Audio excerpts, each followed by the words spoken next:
So, hello and welcome to our series. I'm very excited today to welcome Henrik Christensen, which has a particularly wonderful name that remotes to one of my favorite writers, Hans Christensen, but that is joining us from Dubai.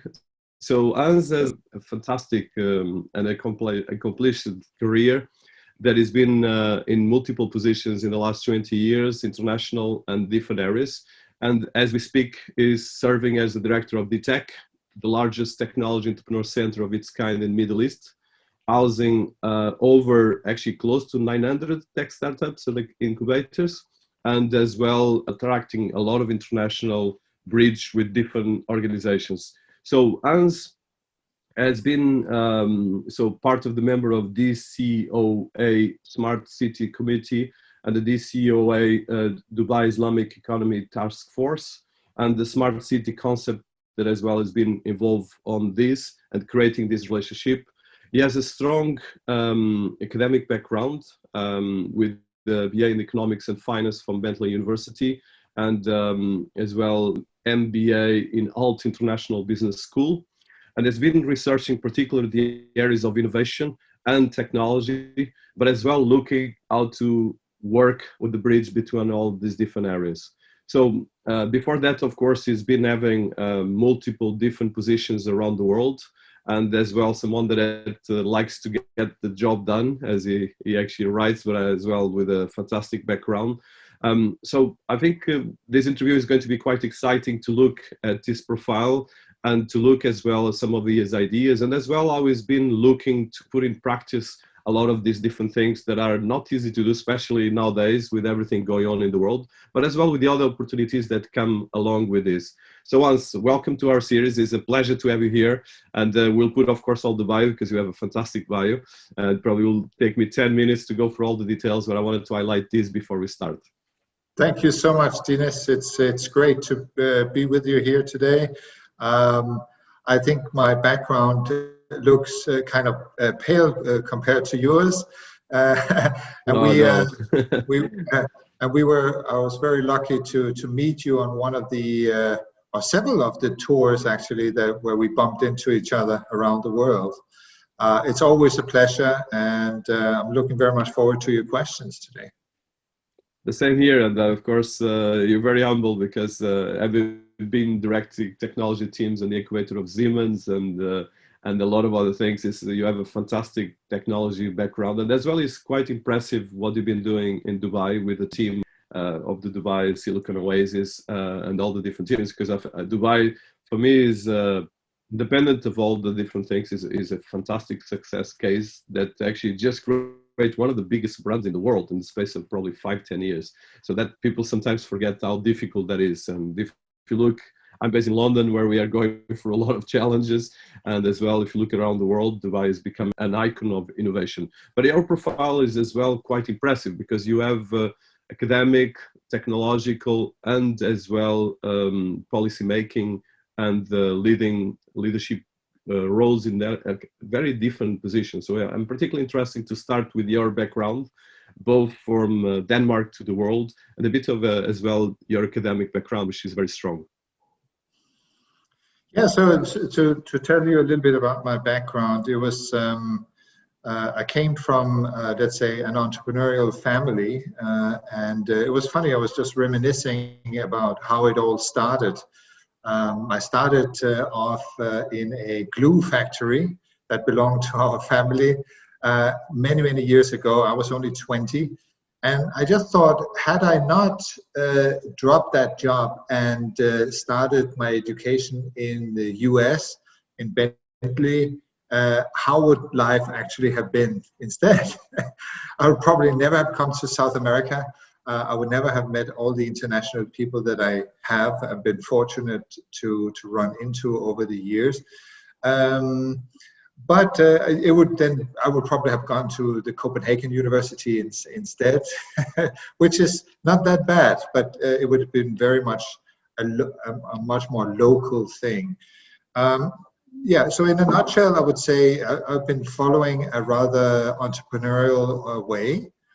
setting up my first company in South America, which had an agency for Tent4, which was where I had to install a what's it called, a satellite solution for financial services, and that was with PanAmSat 3, and that was although I don't have a technological let's say education, but I certainly had to shape up to that task. And we finally, after months of trial and error, got a feed, a real-time feed together, which then constituted the base product of what we sold at the time, which was cocoa and coffee prices, stock exchange prices, and so on. So at a very, very early stage in my career, I was confronted with data. And I think data is what kind of is the red line through my career. And data has always been the key to whatever it is I've been doing. And especially right now, just to cut my background a little bit short, where I've gone through financial services companies and my own companies, is basically focusing on digitalizing the UAE. We had John Defterius from CNN coming and talking to us about it, and I think on the internet there's still something from CNN floating around, where you can see that we actually made a dent in terms of digitalizing of the UAE through simply supporting a host of startups that are helping digitalizing the bigger companies here in the UAE. So I think now in my age and with my experience, I feel things are coming together. I never thought that it would come together, as you put it very neatly before, where policy, sales, marketing, and the overall passion has merged together and formed the job that I'm holding right now as vice president of Dtec, and that is super fulfilling.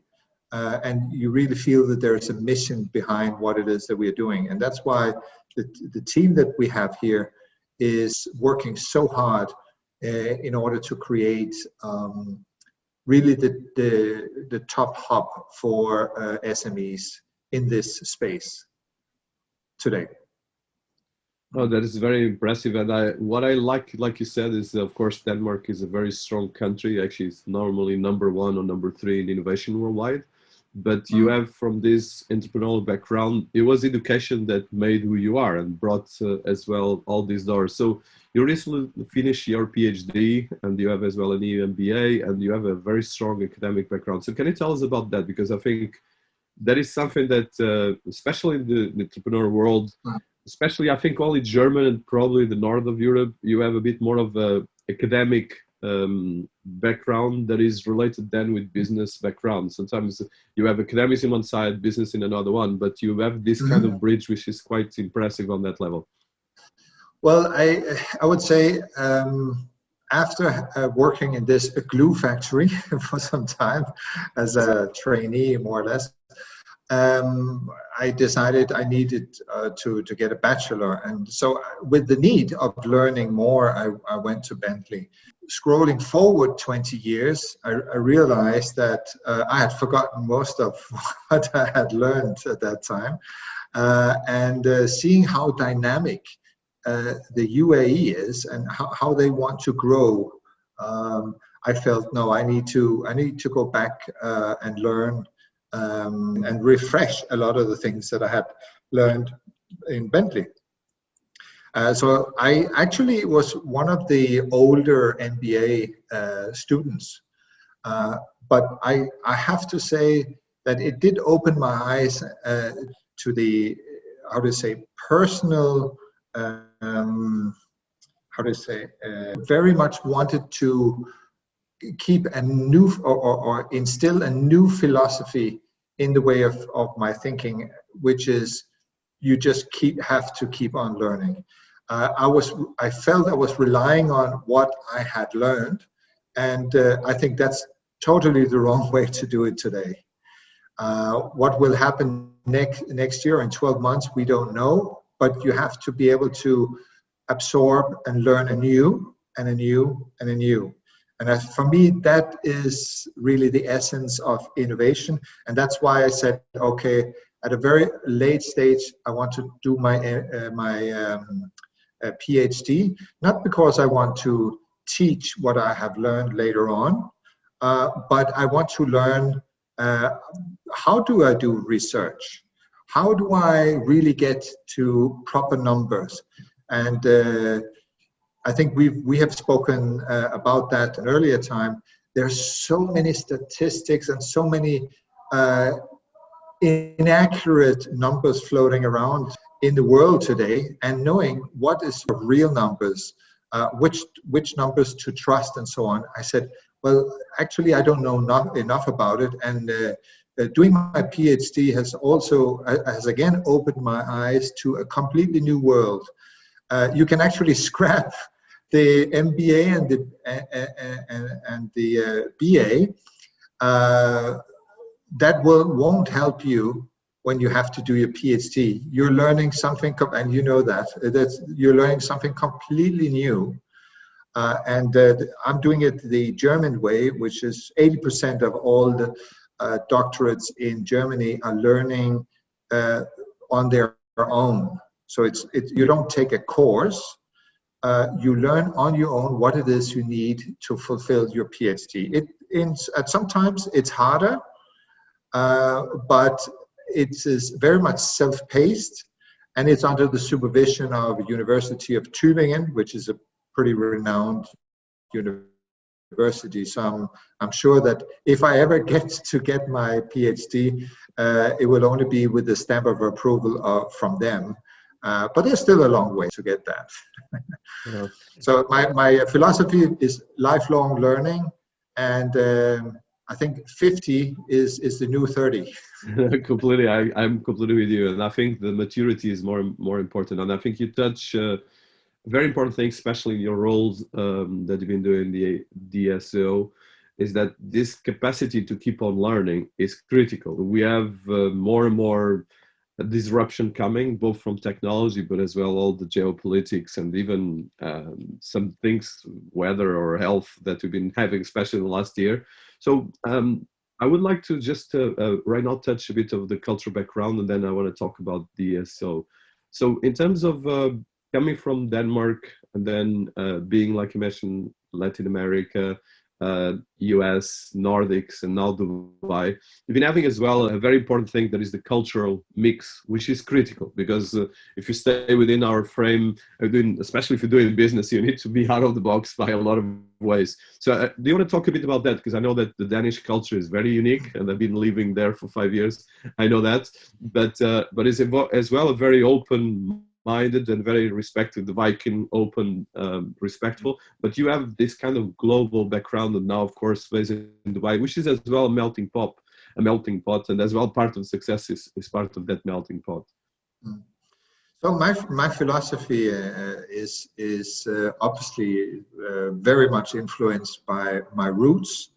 I grew up, you could say, in Denmark, but left relatively early to go to Switzerland and start my studies. Been in a very lucky position to normally always having very multicultural teams. So I've had to adapt, and I've probably done all the mistakes that you can make in multicultural teams.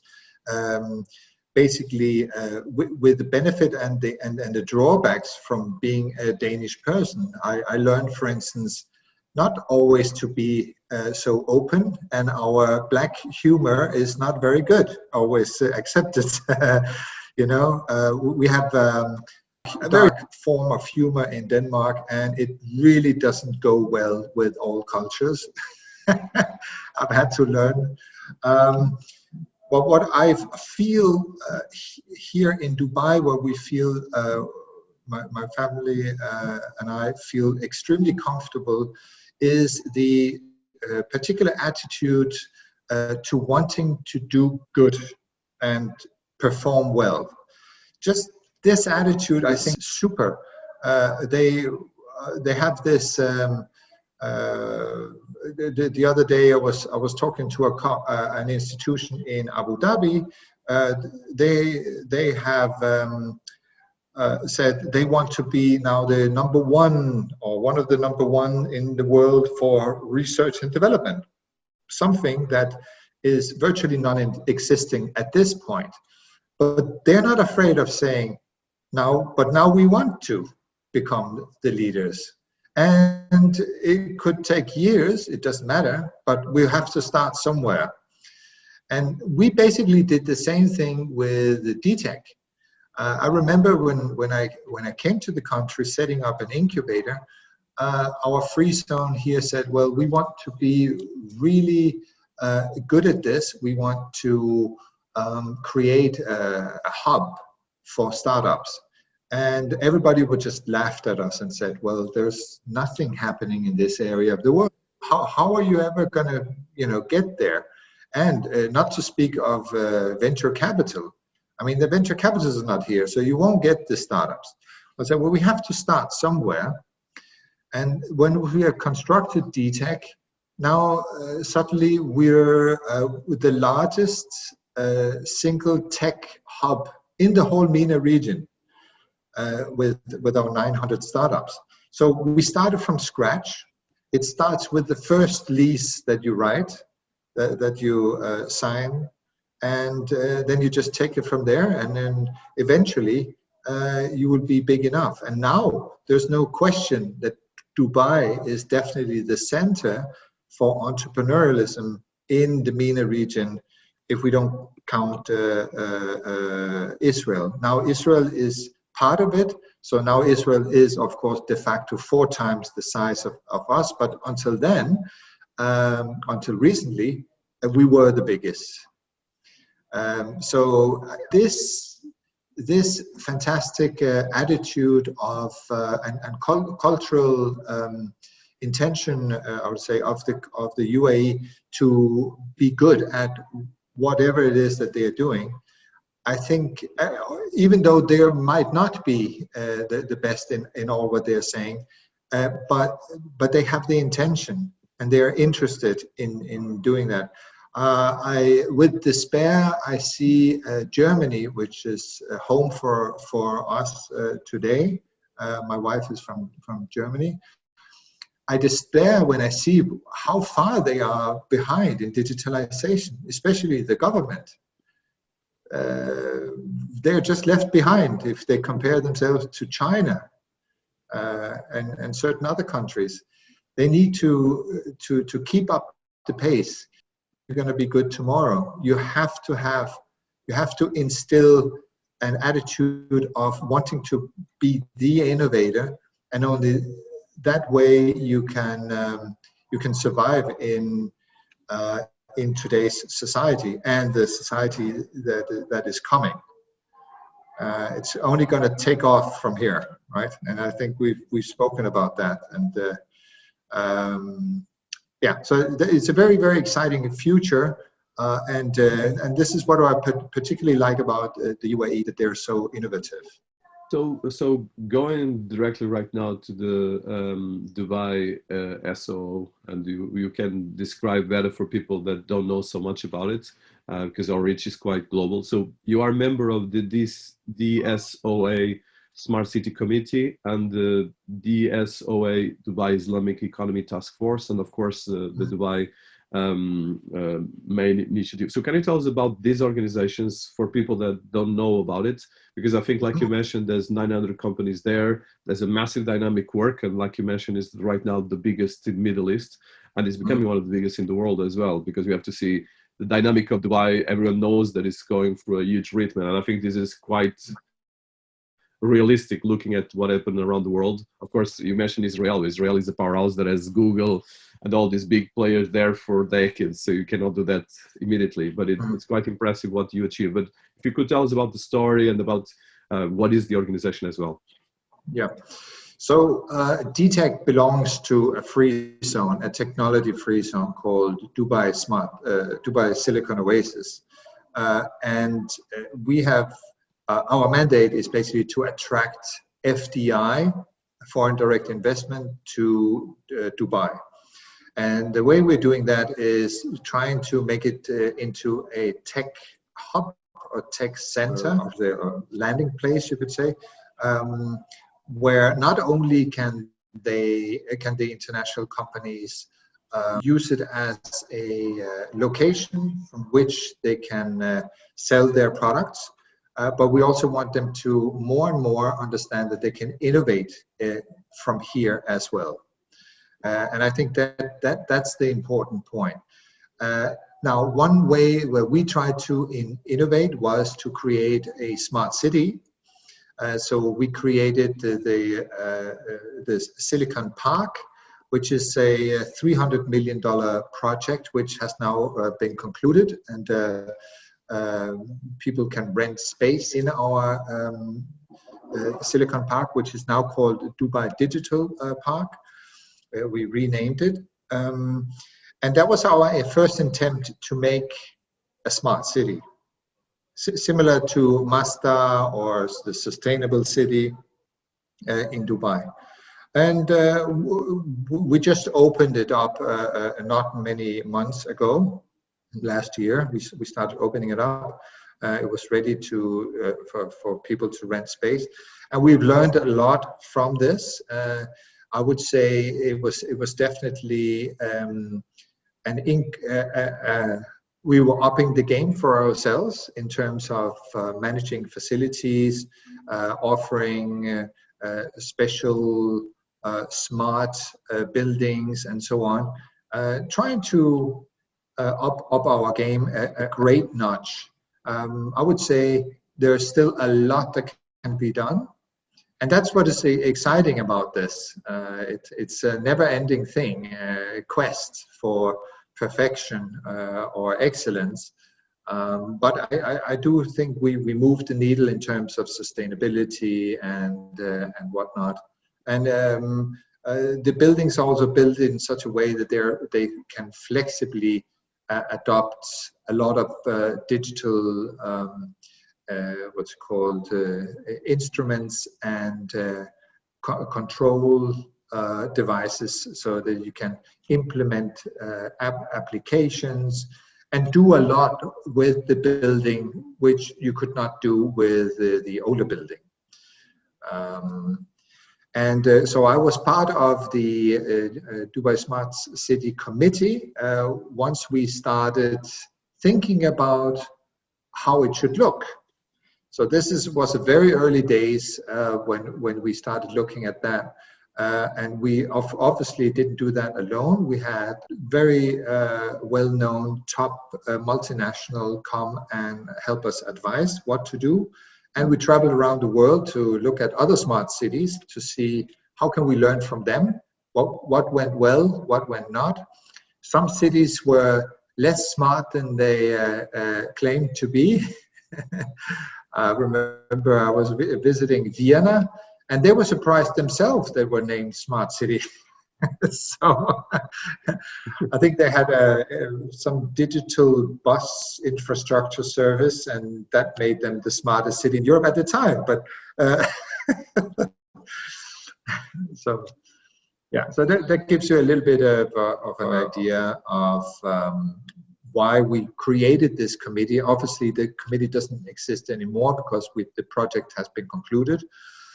And we looked at the the Islamic economy, because that was also a burgeoning, huge potential, opportunity in the country at the time. It's still there, but it's gotten a little more quiet over the past year and a half.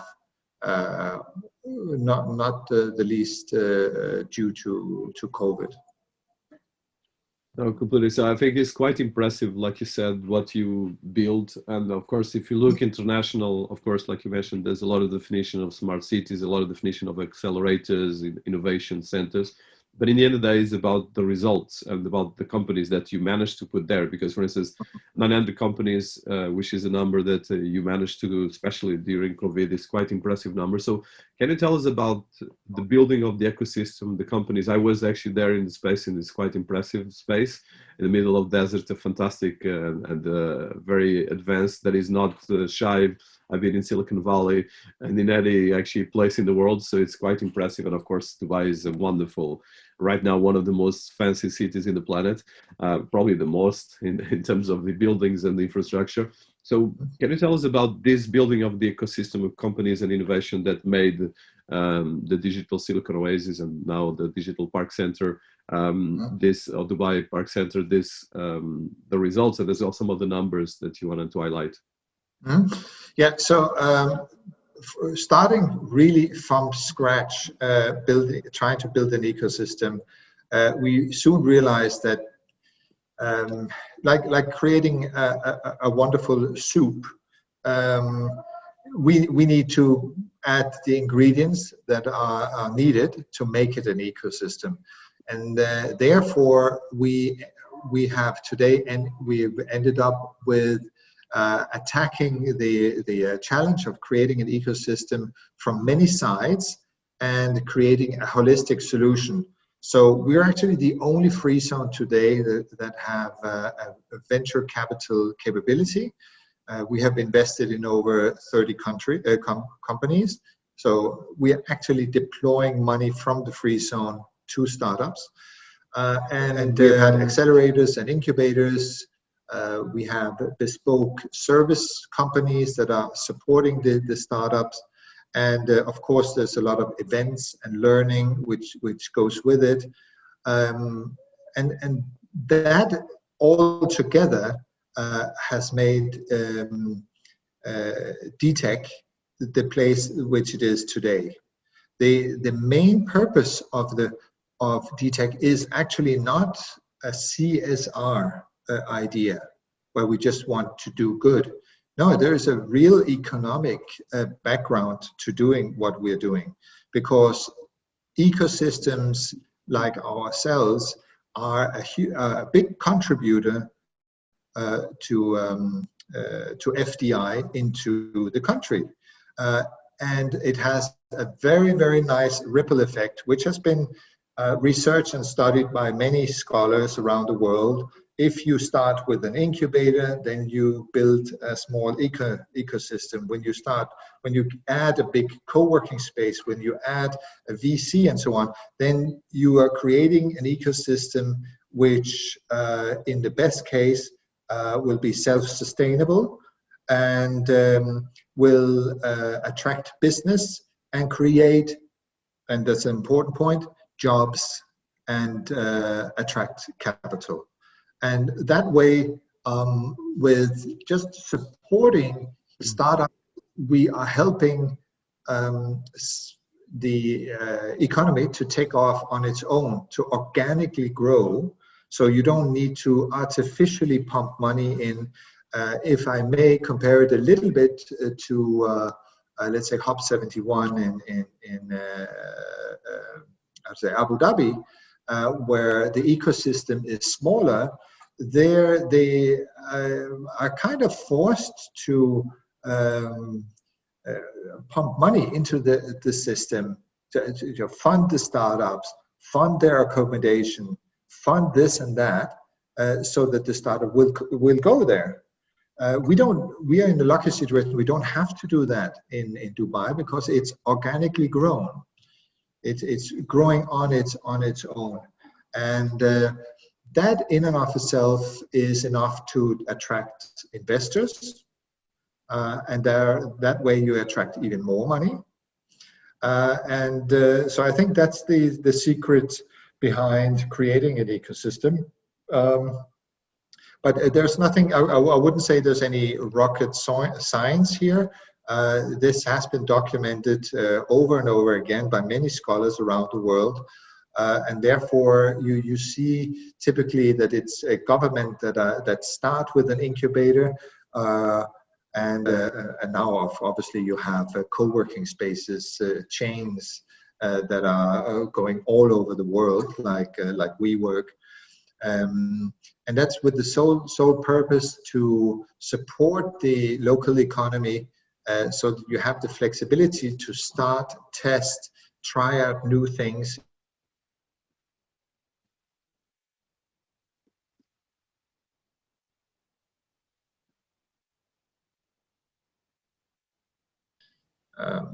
So I think that gives you a pretty good how to say, picture of why did it become so successful as it is today. So can you tell us some numbers about, because I know you mentioned 900 companies, but as well some benchmarks, because you start in 2004, so it's and like you mentioned, there's an ecosystem right now. There's partnerships with international accelerators, innovation centers, and so forth, and governments. Yeah, so there's, let's say, we are not the largest VC around. We will never be that, but we have invested a double-digit number of dollars into startups, so directly supporting them. And we generally invest when they have a co-investor, so that there are more people at the table when we need to pump more money in, and so on and so forth. So we split the risk a bit. In terms of the co-working space, actually, I think I don't have the exact number, but I think over the past 5-6 years, we have set up at least 1,500 companies, of which obviously every year some of the startups close, which is the normal churn. So that is a big number. That's a very big number of startups. And in terms of size, if you compare us to, let's say, something very similar, startup Seoul, you know, Korea is really subsidizing and supporting startups.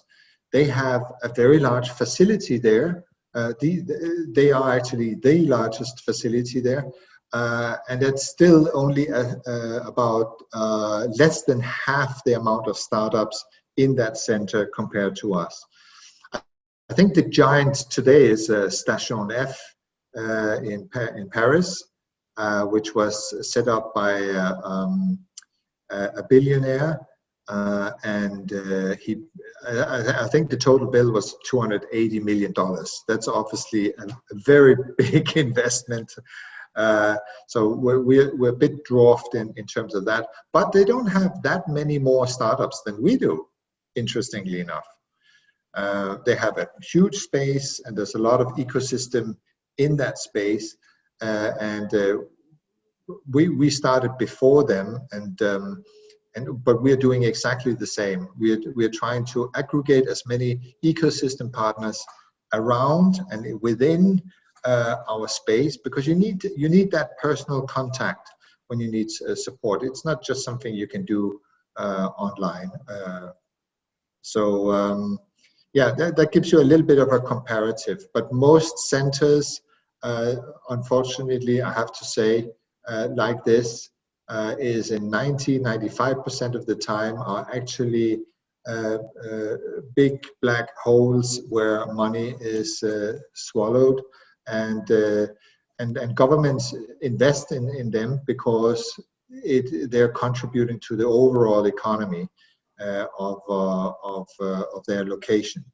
We're just in the lucky situation that we're doing really well, and it's a very self-sustainable enterprise.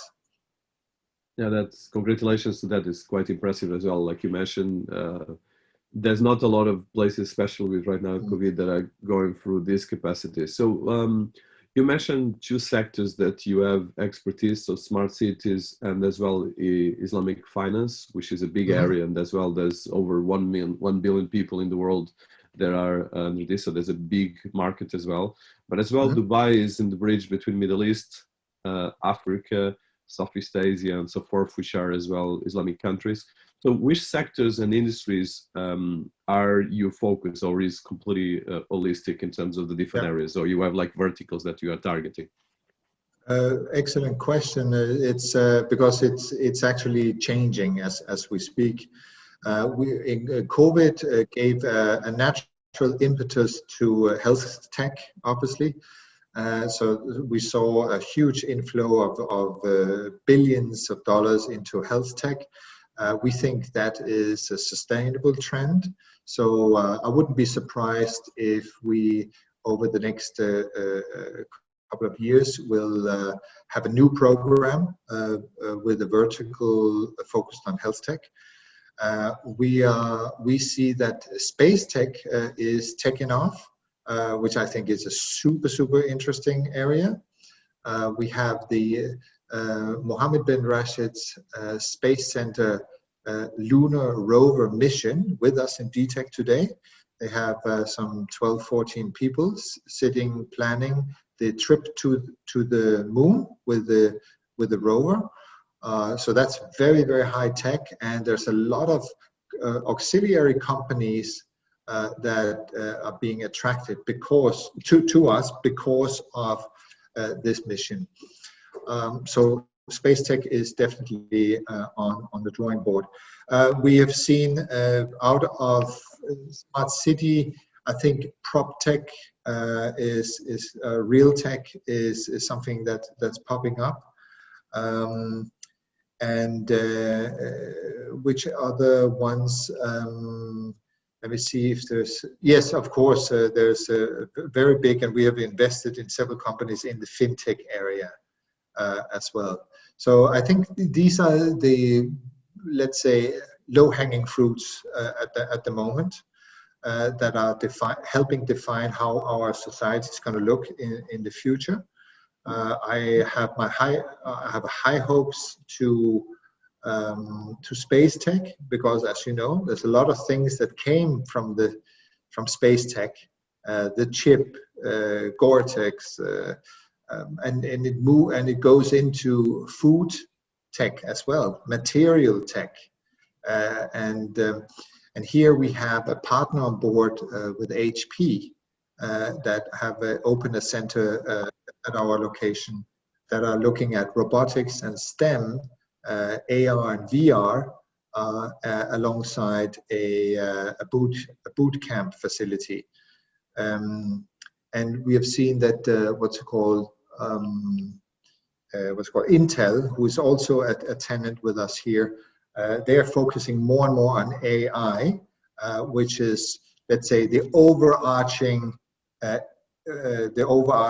technology that is touching all of the sectors at the same time.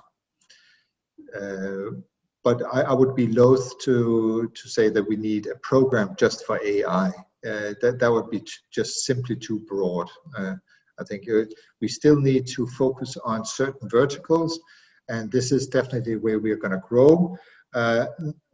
Last but not least, we are converging towards Industry 4.0. Also because we see that corporates are more and more interested in this area, and whatever the industry, the major industry is interested in, or corporates are interested in, is something that we need and want to look at. We are trying to embed more and more corporates into our center because it's very synergetic.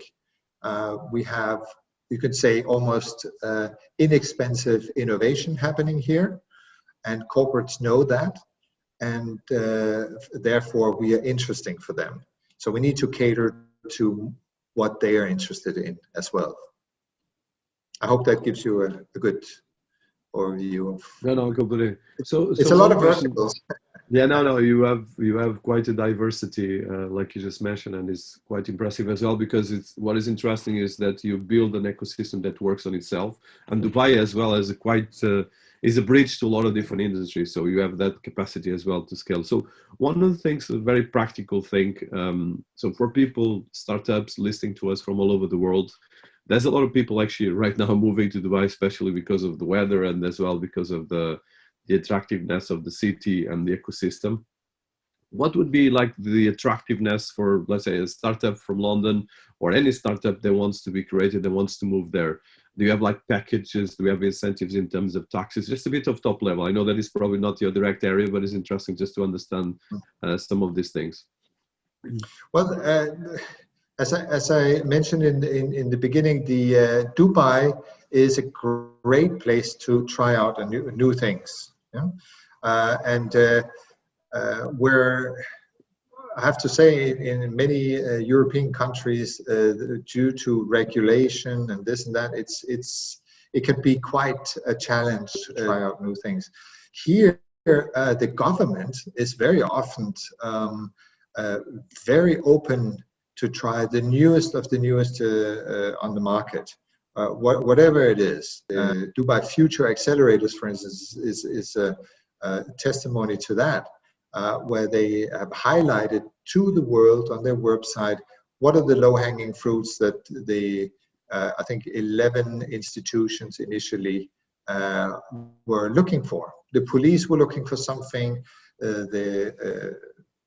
what's it called, RTA was looking for something else, and so on.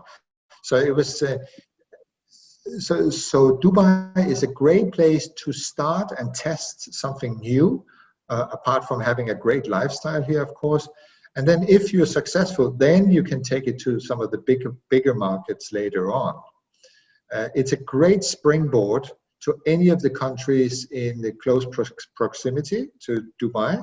And this is usually what we say when we're on a roadshow to a particular country. We say, it's a stable, what's called politically stable and economically relatively stable country, where it just makes a lot of sense to test your product in a smaller market. And if you're successful, then and you can compete with whoever you need to compete with, then you can take it to a bigger market later on. So that's my, let's say, FDI pitch. No, very good, and very succinct and very powerful. And not to forget. Sorry, I forgot. It is a melting pot of a lot of nationalities, so you can get a lot of nationalities to try out your product, which is sometimes very important. No, it's more and more important, and I think you touched some very important points on this level. So, conscious of your time, I think I will go through the last two questions. So, one of them is so you touched the Industry 4.0, and you're doing as well your PhD in German, where actually German did a very successful Industry 4.0 remodulation, especially for high-profile business, where they actually improve a lot of through small investment. They create a huge impact, but there's other countries that have been working. So, how do you see the context of special concept of Industry 4.0 and the Fourth Industrial Revolution and Society 5.0 in the context of the DSOA? And as well the UAE and all the context of Dubai, because Dubai is in one end is already getting to that where most of the world economy is now. You touch as well the idea of digitizing the economy. There's a huge blockchain dynamics in Dubai, which is probably the most advanced in terms of government in the world, in terms of blockchain, parallel with China, but in a different way. And there's a lot of dynamics. So a bit of, if you could just give us a bit of how do you see this concept, especially in your research and experience? To be totally frank, I think we are still only, comparatively speaking, maybe we are ahead of some countries in terms of digitalization. But the more I learn about how to digitalize what we do and how we do it, I realize what the potential is. And there's just such a huge potential still that I think we're not using data enough. We're not capturing all the data. You've seen probably the initiatives from the Dubai government in collecting data. There was a whole initiative just on that, and we were contributed to that as well. We can use data in much more efficient ways, in ways that we have not even thought about yet. And for that, For that reason, I think there's still a huge potential. We are only just starting to learn how to become an information-driven society. Also, in terms of in the entrepreneurial area, there's companies like Magnet, which now is mature enough and is collecting enough information to provide great, reliable information on the investment amounts and what kind of deals out there and whatnot, of providing analysis. This is still the early days in terms of that.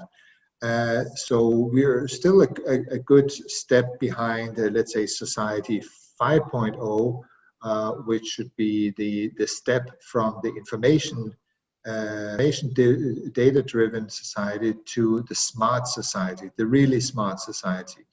The smart city is a step in that direction, but we need a lot of steps, and hopefully they will come very quickly, because we need to innovate to save the planet, to be quite blunt, to say it like that. Imagine what needs to happen the next 50 years that needs to change for us to become totally self-sustainable and not damaging society or damaging the planet, but maybe, let's say, moving the needle in terms of a healthier and a better planet. There's a lot of things that still need to happen, and we need to help make that happen through innovation.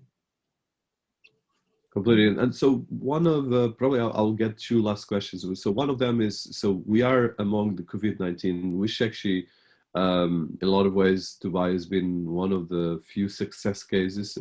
Actually, a lot of people are just running away to Dubai at the moment. But in the case of COVID-19 has been probably, if you take the negative parts, which are quite well known, is that it's been the biggest accelerator of digital transformation, because in the end of the day, right now, wherever people want it or not, they have to become digital, because you have to continue your business, you have to continue a lot of things. And you mentioned health tech, a lot of things that came out of this that are being accelerated. So from your experience, and as well from how do you handle the challenge of COVID, how do you see this as a way of envision to redesign society? And you touch, of course, the challenge of Society 5.0, which we're still not there. There's the vision, but the vision has to be done. And of course, we have a lot of reality check, especially the reality check, if you see the news, are quite big. But as well, with the consideration of coming from Denmark, which is a quite advanced society in a lot of ways, now in Dubai, which is as well one of the most advanced cities in the world. Independent, I know that you always want more, but if you compare Dubai with a lot of places, and you mentioned, for instance, Paris, which of course is one of the icons of cities in the world, but has less startups than you have, which shows a lot of the things. And even if you see a lot of other centers that have been trying, you mentioned German as well, that I know German quite well, and although it's quite innovative in terms of macro economy, in terms of SMEs, and government is not digital at all. You have to use cash to make payments. Yeah. So you have a lot of things that are a bit awkward, especially if you are a foreigner there. So how do you see these things of COVID-19 as well, especially with your experience during last year and all the challenges that we're going through, because this is still not stopped, it's still going on, unfortunately. Yeah. I mean, if you can be positive in face of such a tough challenge, I would say the benefit, or let's say the positive that came out of this COVID, was that we learned that we can perfectly, work from home, and it actually worked very, very well. We now have a battle-proof team that if we had to go in a lockdown tomorrow, we can work from home. And still, a lot of the meetings that we are having are not in person anymore. They are simply online. And it works really well. It was definitely an accelerator for the digitalization of Dubai.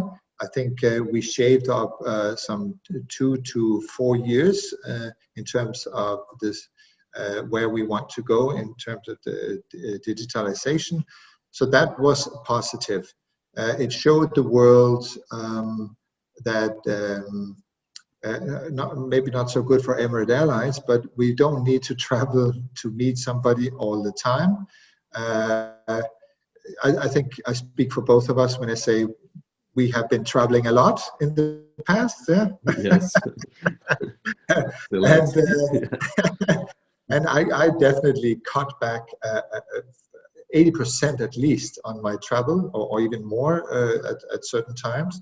And it actually works. We can still meet, we can still exchange our ideas. Yes, there's something goes lost in the process sometimes, but I still think it's a good compromise, and if it's a compromise for the better of the planet, that's great. Dubai, who has so many expats that are traveling in and out all the time, has had to adapt to the new situation. I think they're the ones. Emirates Airlines were the ones who were the most hurt. I have many friends that work for Emirates Airlines. It's been a very, very tough year. But I think on a whole, we probably need to go down that route for the better of the planet. No, completely. So it's a good point, and as well, it's true. I think in my case, probably I can't 100% because I'm stuck in London. So wishing one end is probably not the best, but it shows it. So as a last one, and giving, of course, I know that you're quite a busy gentleman. So just the last one is, I think, especially with your research, I'm particularly interested because you're doing a PhD, as you mentioned, Tübingen University.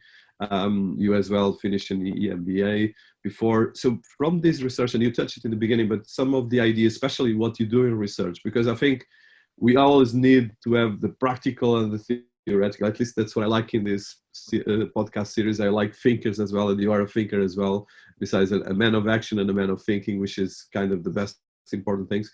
So especially I think you're doing in economics from what I saw. And of course, Tübingen is a very old university, one of the oldest in the world, but as well a very prestigious one, and as well in German, and then having Dubai. So any highlights that you want to leave for our audience? You have been writing a lot of books about a lot of, not books, but articles and different things about these areas of innovation.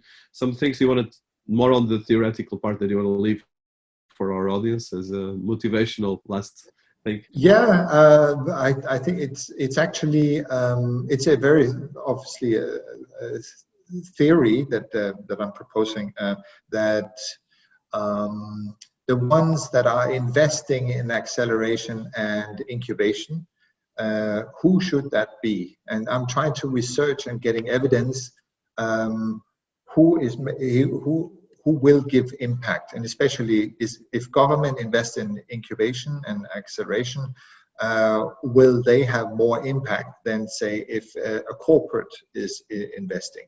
That's basically said very, very short, is the nutshell of my research.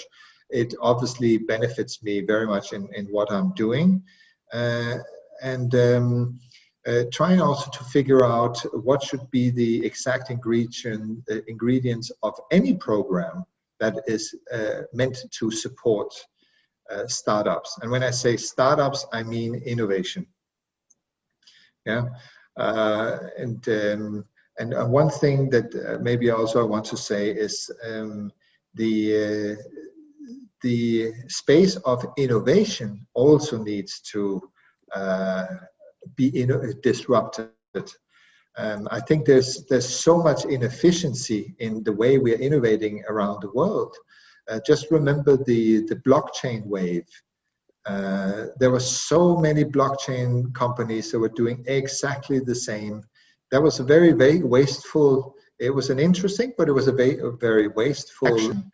And I think we can do a lot in inviting corporates or ecosystems to participate with information on what and disseminating this information or distributing this information to the innovators, so we don't all jump on the same thing every time, because there was too much money that was funneling in one direction. Luckily with AI, it's broad enough that when people start jumping on AI, it doesn't all get thrown into one basket, but in many, many, many baskets. And this is, we need to optimize that in the future. And I want to, through my research, to find out what type of programs will be able to support innovation, how they should look, and how they should look as well. So yeah, I think that's what it is. no, It's not that's much amazing. more interesting or world moving than that.